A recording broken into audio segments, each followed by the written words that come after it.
मंच पर उपस्थित हमारे बड़े भाई और बिहार के खिलाड़ियों से लंबे समय से जुड़े हुए एक ऐसे राजनेता आदरणीय श्री मृत्युंजय तिवारी जी, इस सभागार में उपस्थित किड्स और किस दोनों से जुड़े हुए बिहार और झारखंड के, मुझे बताया गया अधिकांश बच्चे बिहार और झारखंड के हैं, तो आप सभी भाइयों और बहनों को मेरा सादर प्रणाम है। एक बार साथियों दोनों हाथ उठाइए और मुट्ठी बंद करिए। अरे हाथ उठाइए भाई, बड़ी बहन का बात मानिए, मुट्ठी बंद करके बोलिए भारत माता की जय। Thank you very much and very good evening to all of you. Now why Bharat Mata की जय was important is I'll tell you what a very interesting story. साथियों हम 2008-9 के आसपास अपने निशानेबाजी की करियर शुरू की और 2008-9 में जब हमने हाथ में बंदूक उठा के अपने पिताजी को कहा कि हम निशानेबाजी करना चाहते हैं, तो आप समझ सकते हैं कि हम लोगों की सोसाइटी और हम लोगों का समाज किस तरह का है। अनेकों लोग ने सवाल किया कि पहली बात तो लड़की है और दूसरी बात बिहार की होकर बंदूक कैसे चलाएंगी। तो बड़े कठिन सवाल हमको लगे, जवाब मेरे पास कोई नहीं था। जवाब सिर्फ इतना था कि मुझे मेहनत करने दीजिए, मैं अपनी लगन और ईमानदारी के साथ जो दृढ़ निश्चय का संकल्प उठाया है उसको मैं सफल करके दिखाऊंगी। और साथियों जब 2008 में 2009 में मैंने अपना पहला भारत के लिए अंतर्राष्ट्रीय स्तर पर जूनियर में पदक जीता, तो कहीं ना कहीं मेरे हौसले में, मेरे खुद के ऊपर यकीन, सब लोग कहते हैं ना हैव सेल्फ कॉन्फिडेंस, सुने हैं कि नहीं? डोंट बी ब्लैंक, अदरवाइज ऐसे तो भाषण देकर सुनकर बहुत लोग चले जाते हैं। थोड़ा तो इंटरैक्शन चाहिए ना। सेल्फ कॉन्फिडेंस लाइफ में जरूरी है कि नहीं? yes, लेकिन फिर भी एक बिहारी को, एक महिला को अपने ऊपर सेल्फ कॉन्फिडेंस करने के लिए पहले अपने आप को या अपने सेल्फ वर्थ को प्रूव करना पड़ा। 2009 में जब पहला अंतर्राष्ट्रीय पदक जीते और हम जूनियर टीम के लिए खेलते थे, तब जाकर अपने ऊपर सेल्फ कॉन्फिडेंस आया, अपने ऊपर यह विश्वास आया कि जो वादा हमने अपने बिहार के भाई बहनों के लिए को किया, जो वादा हमने अपने पिताजी को किया, अपनी माँ को किया, वो कहीं ना कहीं सफल हो सकता है। हम नहीं जानते थे कि कल होकर हम ओलंपिक गेम तक पहुंचेंगे या राष्ट्रमंडल गेम तक पहुंचेंगे, लेकिन वो जूनियर कैटेगरी में वर्ल्ड कप जीतना मेरे लिए उतना ही महत्वपूर्ण था जितना कि मेरे राज्य और मेरे देश के लिए था।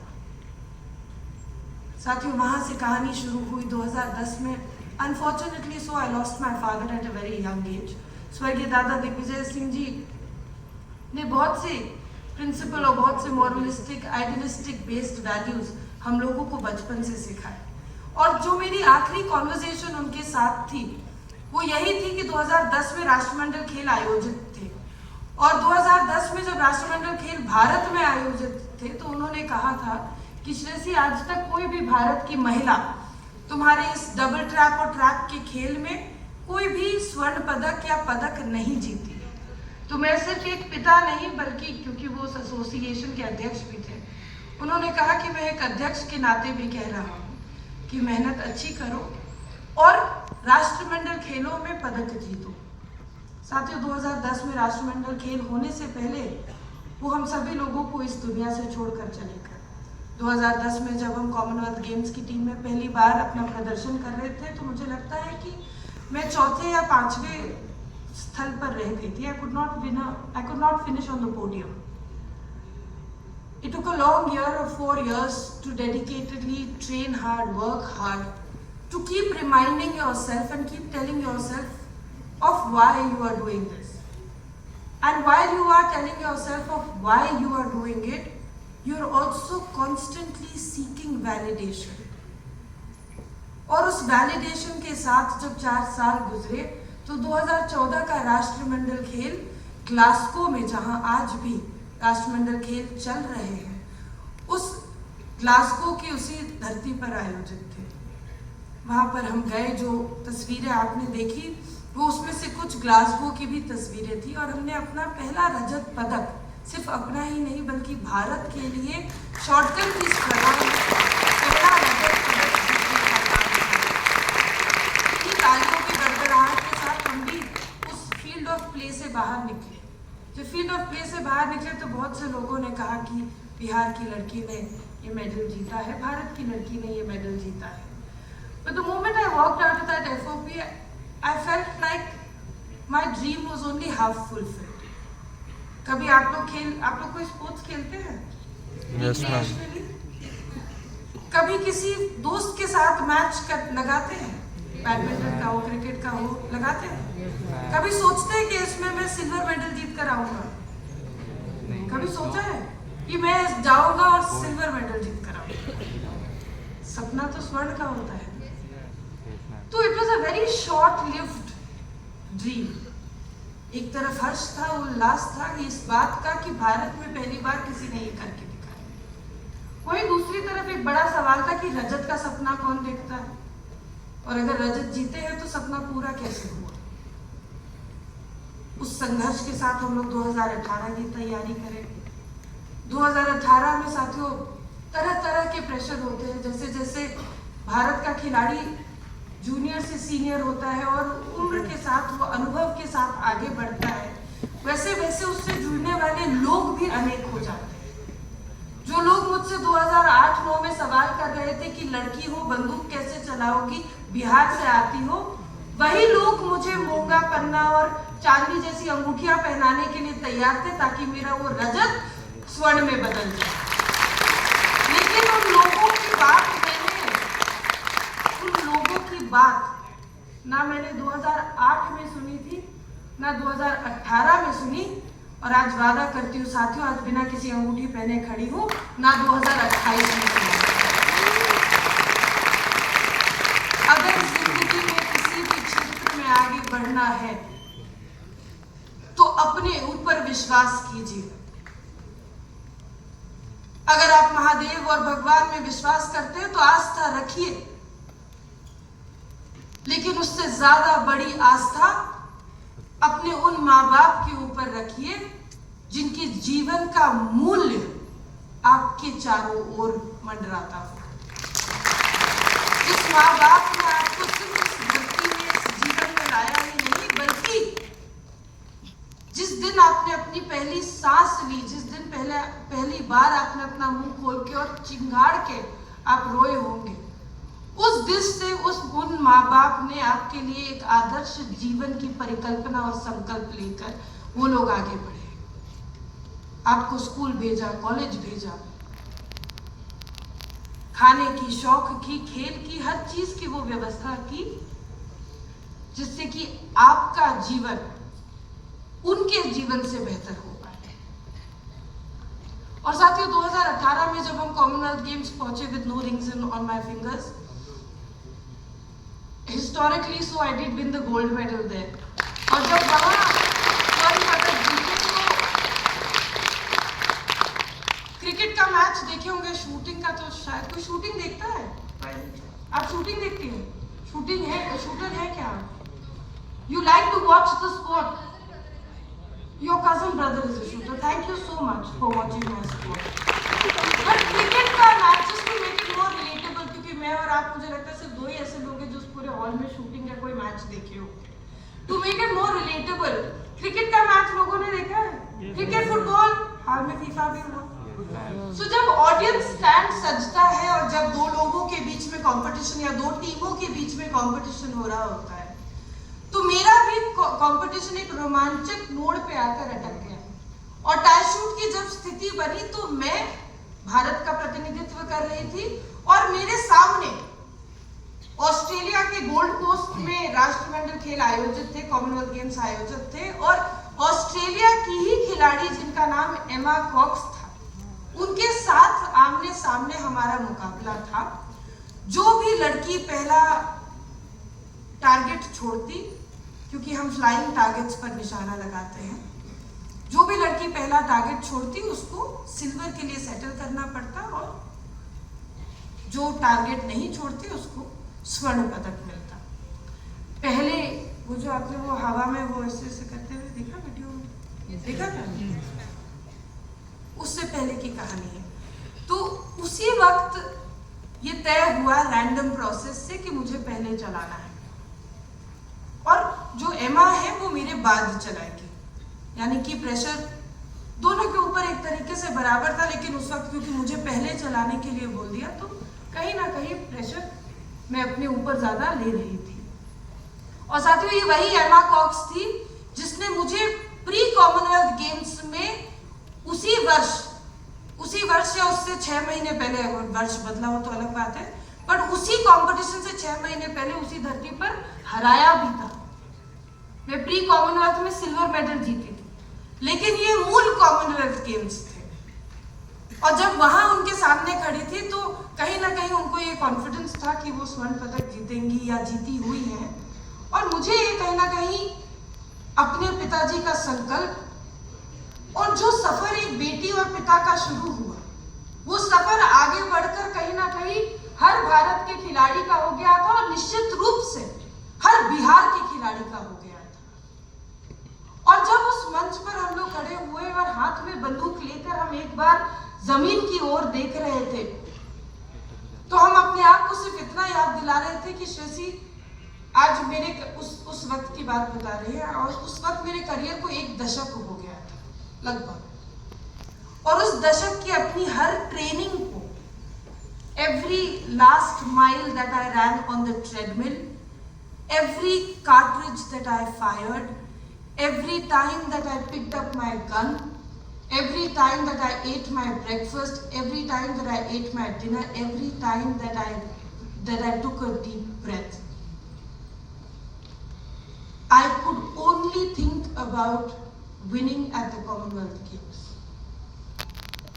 तो जहां एक तरफ हाथ में बंदूक लेकर जमीन को देखते हुए हम अपने आप को अपने उस संकल्प और दृढ़ निश्चय की याद दिला रहे थे, वहीं आसमान की ओर देखकर कहीं ना कहीं हम अपने पिताजी को याद कर रहे थे।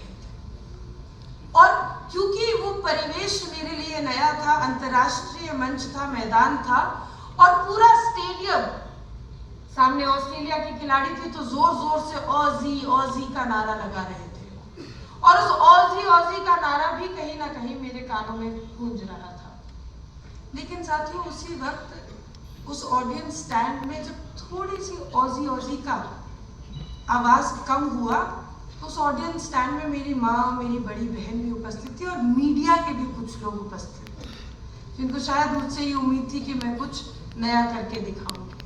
उन लोगों ने बड़े ही, भाई 4 वर्सेस 400 की भीड़ थी, तो 4 लोग जितने भी सरलता से और दमदार तरीके से, लेकिन उन लोगों ने मजबूती से सिर्फ एक ही बात कही कि भारत माता की जय। और वो भारत माता की जय सुनने के बाद मेरे जहन में, भले ही मैं उस शूटिंग रेंज पर अकेले खड़ी थी, मुझे ये यकीन हुआ कि मैं उस क्षण में अकेले नहीं थी। उस निशानेबाजी के खेल के लाखों प्रेमी सिर्फ यही उम्मीद और आस के साथ, चाहे वो टीवी की ओर हो, चाहे वो सोशल मीडिया की ओर हो, यही देख रहे थे कि काश भारत के लिए कोई स्वर्ण पदक जीतेगा। And like I said, Satya, it was a glorious gold medal that we won that day. It was the 12th gold medal of the 2018 Commonwealth Games. And when I won that, I came back to the media stand. और media के लोगों ने उस दिन हमसे पूछा कि श्रेयसी जी, आप भारत से आती हैं, that you come from India, but where in India do you come from? आप भारत में कहाँ से आती हैं? गर्व के साथ साथियों हमने कहा कि जमुई हमारा घर है, बिहार से आते हैं। और अगले दिन ऑस्ट्रेलिया के अखबारों में लिखा गया कि एक बिहार की लड़की ने भारत के लिए स्वर्ण पदक जीता। और मुझे आज लगता है, I'm 34 years today. I have successfully contested 2 legislative assembly elections. And 2 बार जमुई की जनता ने मुझे अपना ही रिकॉर्ड बार बार तोड़ के उनकी सेवा करने का मौका दिया है। लेकिन आज 34 साल की उम्र में भी जितना मुझे गर्व इस बात का है कि मेरे वजह से मेरे जमुई, मेरे बिहार का नाम अंतर्राष्ट्रीय स्तर पर लिया गया, इस कल्पना के साथ आज भी मेरे रोंगटे खड़े हो जाते हैं। बिहार के लिए जब हम बात करते हैं, तब अगर हम स्वयं बिहारी हैं तो कहीं जब बिहार बोलते हैं तो आवाज धीमे पड़ जाती है, सर झुक जाता है। कहीं ऐसा नहीं हो कि कोई राह चलते छेड़ दे कि तुम बिहारी हो, लेकिन उस बिहार के गौरव को वापस स्थापित करना, उस बिहार को गर्व के साथ बोलना, बिहारी होने में गर्व करना, ये आज जितनी मेरी जिम्मेदारी है साथियों, उतनी आप सबकी जिम्मेदारी भी है। और जो लोग बिहार से नहीं आते, हो सकता है सभागार में बिहार के बाहर के बच्चे भी हो। एक गाना है, आइए ना हमारे बिहार में, उसके शब्द गलत है। We are a victim of narrative. आप बिहार आके देखिए साथियों, मैंने अपने बिहार को बदलते हुए देखा है। आप बॉम्बे की मरीन ड्राइव की बात करते हैं, मैं पटना की जेपी सेतु की बात करती हूँ। आप किस यूनिवर्सिटी की बात कर लीजिए तो हमारे पास भी नालंदा और विक्रमशिला जैसी यूनिवर्सिटीज रहे थे साथ में। आप अपना हॉकी स्टेडियम देखते हैं तो मेरा राजगीर का भी स्टेडियम आकर देखिए। आप अपना एक पदक जिताते हैं, आप अपना अगर एक पदक गिनाते हैं तो मैं आज पीयूष, सेतु, मरियम जैसे अनेकों खिलाड़ी का नाम गिना सकती हूँ जो भारतीय दल में शामिल है और भारत के लिए बिहार के बच्चे पदक जीतते हैं। और अभी तो हमने वैभव और ईशान की बात भी नहीं की साथ।